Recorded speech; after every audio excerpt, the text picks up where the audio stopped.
आज का मेरा ये वीडियो मसीह समाज के लिए तो है ही। मसीह समाज से मेरा मतलब है जो यीशु मसीह के फॉलोवर्स हैं उनके लिए तो है ही, लेकिन मेरा सबसे पहला मकसद उन सभी लोगों के लिए है जो हिंदू हैं, मुस्लिम्स हैं, बौद्धिस्ट हैं, पारसी हैं, आदिवासी हैं और अलग अलग विश्व के 7-8 मेजर रिलीजन्स।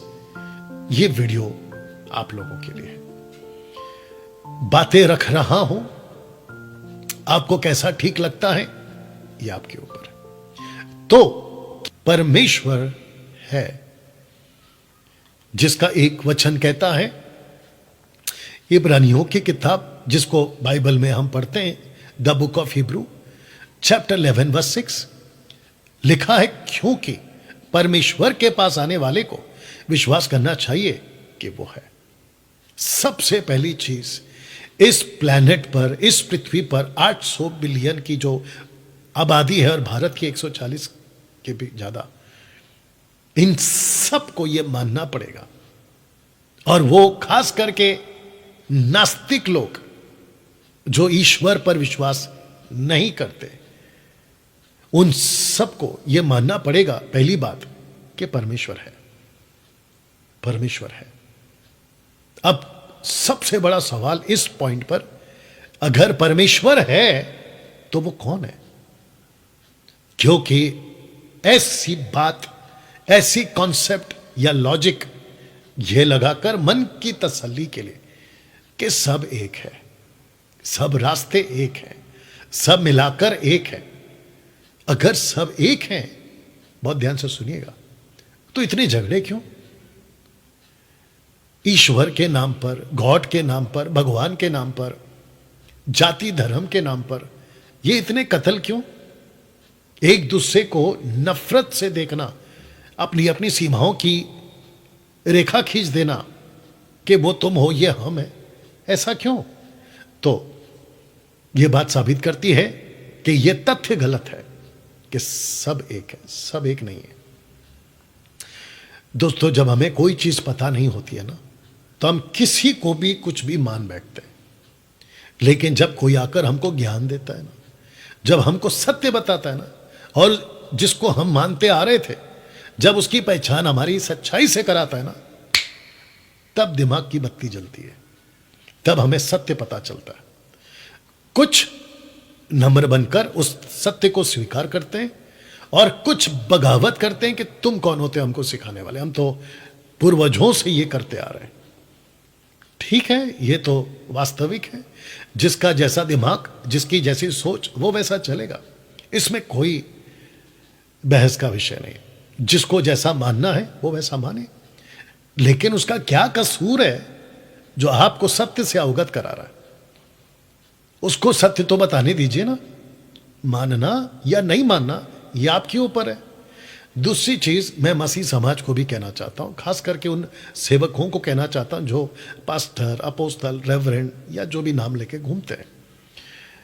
मेरा यीशु जिस पर मैं विश्वास करता हूं और उसके चेले जो बाइबल को लिखने में सहायता करें, इनमें से किसी ने कभी भी किसी पे परमेश्वर के पीछे चलने के लिए जबरदस्ती नहीं करी। उन्होंने रास्ता दिखाया और कहा ये रास्ता है, चलना नहीं चलना ये आपका चुनाव है। जी, मैं भी वही करूंगा और मैं भी वही कर रहा हूं आपके लिए।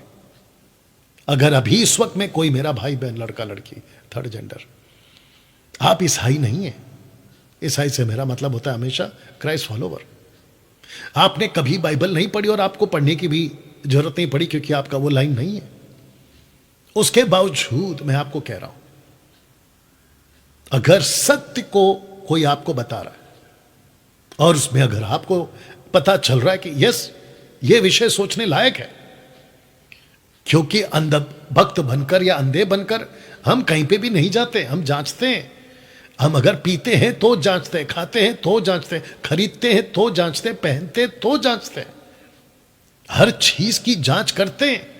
और मुझे खुशी है कि हम ऐसे युग में जी रहे हैं जहां पर विज्ञान, जहां पर ज्ञान, जहां पर जानकारियां की इतने सारे रिसोर्सेस हैं और इतने सारे माध्यम हैं। मैं तो चाहता हूं कि एक एक चीज की जांच करो, अपने वालों की और जो मैं बता रहा हूं उसकी, और फिर उसके बाद एक नतीजे पे आओ। पता है क्यों? क्योंकि अगर आपने खुद नहीं जांचा और आप खुद धोखे में चल रहे हैं तो आप अपनी पूरी नस्ल को धोखे में रखोगे, आप अपने आने वाले पूरे जनरेशन को धोखे में रखोगे, जो कि कई सदियों से पीछे से चला आ रहा। दोस्तों, याकूब की किताब जो बाइबल की है उसका 2:19 क्या कहता सुनिए। लिखा है कि तुझे विश्वास है कि एक ही परमेश्वर है, तू अच्छा करता है, दुष्ट आत्मा भी विश्वास रखते और थर थराते। ये दुष्ट आत्मा कौन है दोस्तों? ये इस पृथ्वी के वासी नहीं है, ये उस पृथ्वी या उस दुनिया के वासी हैं जिसको कहते हैं स्वर्गीय वासी, हेवनली बीइंग्स। इनको यहां पैदा नहीं किया गया, इनको इस प्लेनेट पर ना ही बनाया गया। ये वो दूत हैं जो एक वक्त में सच्चे परमेश्वर के पास रहते थे। तो इनको पता है, इन दुष्ट आत्माओं को पता है, यानी कि जो स्वर्गदूत, जो शैतान, जो डेवल्स, एंजल्स, फॉलन एंजल्स, इनको पता है कि इनका परमेश्वर कौन है। यही तो लिखा है। अब प्रश्न उठता है कि जिसने ईश्वर के नाम पे प्रतिमा बनाई है, वो चाहे पत्थर की हो, लकड़ी की हो, प्लास्टिक की हो, लोहे की हो, मिट्टी की हो, सोने चांदी और हीरे की हो, लिखा है कि हम जानते हैं मूरत जगत में कोई वस्तु नहीं है। क्योंकि जिस मूरत को, किसी की भी, वो चाहे ईसा मसीह की भी मूर्ति क्यों ना हो, आप जब आंख बना रहे होते हैं तो वो देख नहीं सकता, आप जब कान बना रहे होते हैं तो वो सुन नहीं सकता, आप जब जबान या मुंह बना रहे होते हैं बोल नहीं सकते, नाक सूंघ नहीं सकते, हाथ स्पर्श नहीं कर सकते, पैर चल कर नहीं जा सकते। उनको जहां रखा जाए वो वहीं रहेंगे, सदियां बीत जाएंगी, नहीं उठ सकते। तब जाकर लेखक यानी कि बाइबल ये कहती है कि मूरत जगत में कोई वस्तु नहीं, एक को छोड़ कोई परमेश्वर नहीं। इस पृथ्वी पर हम ईश्वर नहीं बना सकते, क्योंकि इस पृथ्वी को एक ईश्वर ने बनाया। जो व्यक्ति आपसे बात कर रहा है, आप ही की तरह हड्डी मांस का इंसान, जिसको हम कहते हैं कि पहला पुरुष और पहली औरत, जिसका नाम है एडम एंड ईव, आदम और हवा, उसको उस परमेश्वर ने कैसे बनाया? मिट्टी से, जिसको कहते हैं धूल।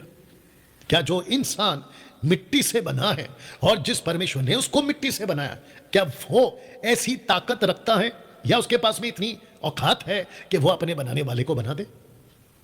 इसको हम मूर्खता का कार्य कहेंगे। दोस्तों, बहुत ध्यान से सुनिएगा। आप पढ़े लिखे हैं, आप बहुत बड़े विद्वान हैं, आपने कई किताबें पढ़ी हैं दुनिया की, आपकी स्टडी अमेरिका, लंदन तक की गई होगी, लेकिन उसके बावजूद इस विषय पे जरा सोचिएगा।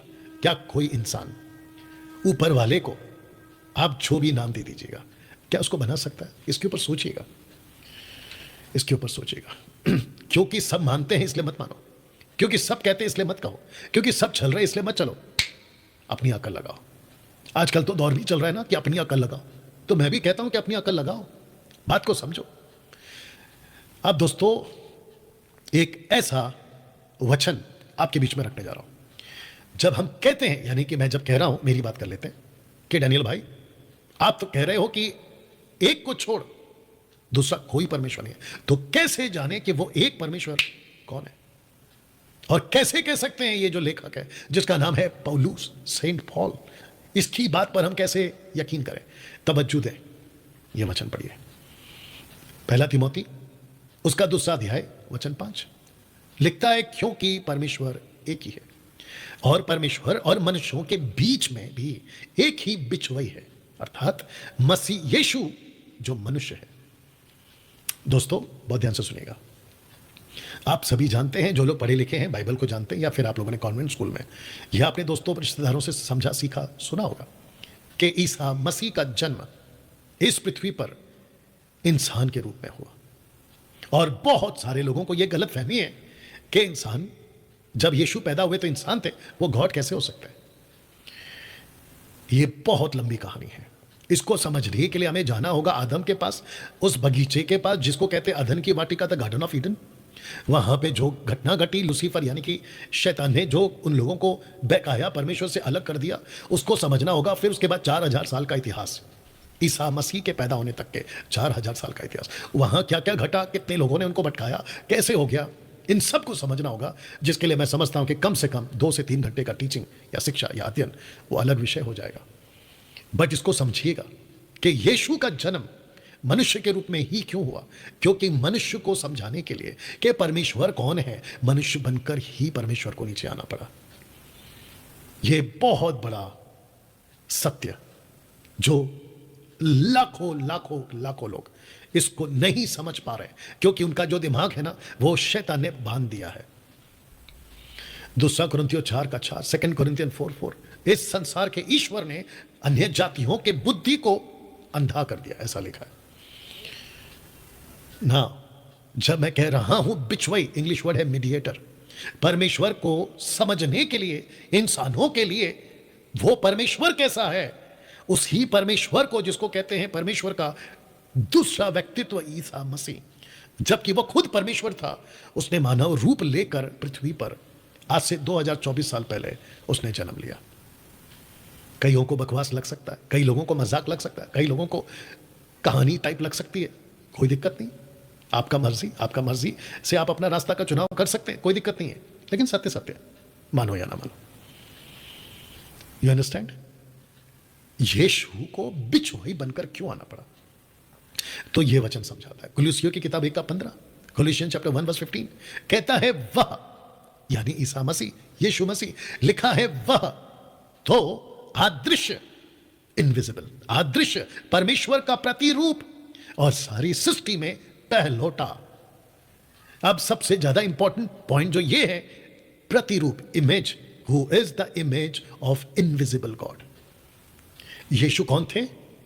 परमेश्वर को इस पृथ्वी पर मानव जाति को समझाने के लिए जो बिचौलिया बनकर आया, वो परमेश्वर था, और पृथ्वी पे 33.5 साल परमेश्वर का प्रतिरूप बनकर, इमेज ऑफ इनविजिबल गॉड बनकर इस पृथ्वी पर घूम रहा था। और कहता है 2:9 उसी पुस्तक में कहता है, क्योंकि उसमें, ब्रैकेट में यीशु की बात हो रही है, कॉन्टेक्स्ट में इसलिए लिखा है मैंने, उसमें ईश्वरत्व की सारी परिपूर्णता सदैव वास करती है। गॉडलीहुड, गॉडली हेड, दूसरे शब्दों में परमेश्वर कौन है, परमेश्वर कैसा है, परमेश्वर की क्षमता क्या है, परमेश्वर की ताकत क्या है, जिसको कहते हैं ना 19 ना 20, कट टू कट यीशु में ईश्वरत्व की सारी परिपूर्णता सदैव, फॉरएवर वास करती है। अगर परमेश्वर कहता है कि मैं आदि हूं, तो यीशु ने भी कहा मैं आदि हूं। अगर परमेश्वर कहता है मैं अंत तक हूं, तो यीशु ने भी कहा मैं अंत तक हूं। अगर परमेश्वर कहता है मैं सब कुछ जानता हूं और मैं सब कुछ बना सकता हूं, मैं सर्वशक्तिमान हूं, यीशु ने भी कहा और यीशु ने भी किया। तो जिसके चलते दोस्तों, यह पहला पॉइंट है कि परमेश्वर है, लेकिन प्रश्न यह उठता है कि उस परमेश्वर को कैसे पहचाने, तो उसकी पहचान कराई है ईसा मसीह ने। मूर्त जगत में कोई वस्तु नहीं है, लेकिन एक को छोड़ दूसरा कोई परमेश्वर नहीं है। ऐसी सत्य की बात आपको बाइबल बताती है। दोस्तों, मानना नहीं मानना आपका काम है।